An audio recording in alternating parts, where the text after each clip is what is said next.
चुड़ैल की डरावनी कहानी। रमेश और उसका छोटा भाई जीतू अपने मामा के घर से छुट्टियां बिताकर अपने घर लौट रहे थे। घर जल्दी पहुंचे, इस वजह से रमेश ने जंगल वाले शॉर्टकट से जाने का निर्णय लिया, मगर जीतू उस रास्ते से आने के लिए तैयार नहीं था, क्योंकि बड़े बूढ़ों से उसने जंगल में चुड़ैल और भूत प्रेत की कहानियां सुन रखी थी। वह बोला, भैया मैं जंगल के रास्ते से नहीं आऊंगा, क्योंकि वहाँ चुड़ैल का साया है। रमेश बोला, क्यों तू बेकार में डर रहा है? तेरा बड़ा भाई है ना तेरे साथ, और ये भूत प्रेत चुड़ैल कुछ नहीं होता, सिर्फ मनगढ़ंत कहानियां होती है। और फिर हम घर जल्दी भी तो पहुँचेंगे। और किसी तरह समझा बुझा के रमेश ने उसे मना लिया और कार पक्की सड़क छोड़ के जंगल के रास्ते मोड़ ली। तकरीबन 5 मिनट गाड़ी चलाते रहने के बाद उन्हें एक झोंपड़ी दिखाई दी, जिसके आंगन में एक बुढ़िया झाड़ू लगा रही थी। रमेश बोला, देख छोटे, जंगल में कोई रहता भी है। जीतू बोला, भाई पक्का इंसान ही है ना, या फिर कोई चुड़ैल? रमेश बोला, डरपोक साले, तू कहीं ले जाने लायक नहीं है, तू सो जा। इतना बोल के रमेश उस पे हंसने लगा। आगे चलकर थोड़ी देर बाद उन्हें फिर से वही झोंपड़ी दिखाई दी और वही बुढ़िया आंगन में बैठी थी। जीतू बोला, रमेश भाई, देखो वही बुढ़िया और झोंपड़ी यहाँ फिर से आ गई। लगता है आज हम मरने वाले हैं।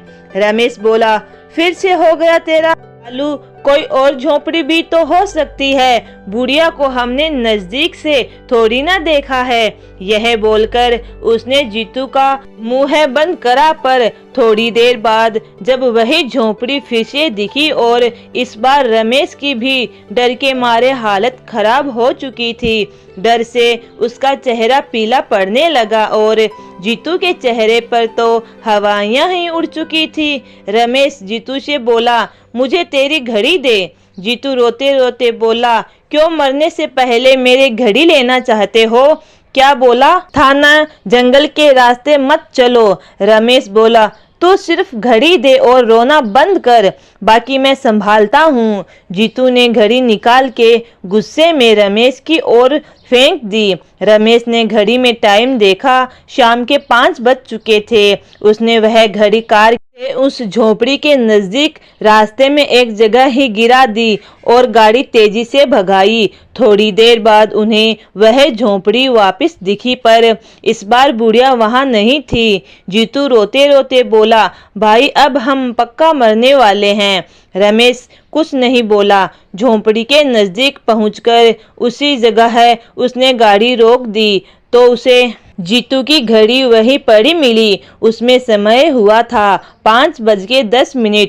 रमेश समझ गया था कि वह किसी छलावे के फांदे में फंस गए हैं। उसने जीतू को घड़ी दी। उसने रोते रोते वह पहन ली। रमेश ने उससे कहा कि तू गाड़ी में ही रुक, मैं उस भूतनी से मिलकर आता हूँ, और झोंपड़ी की ओर चल दिया। जीतू चिल्ला रहा था, भैया वहाँ मत जाओ, वो चुड़ैल है।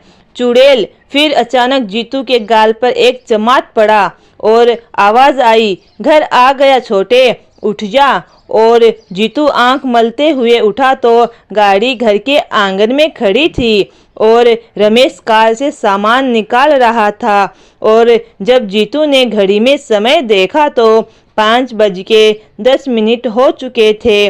रमेश ने आके उससे पूछा, तू नींद में क्या बड़बड़ा रहा था? आज हम मरने वाले हैं, आज हम मरने वाले हैं।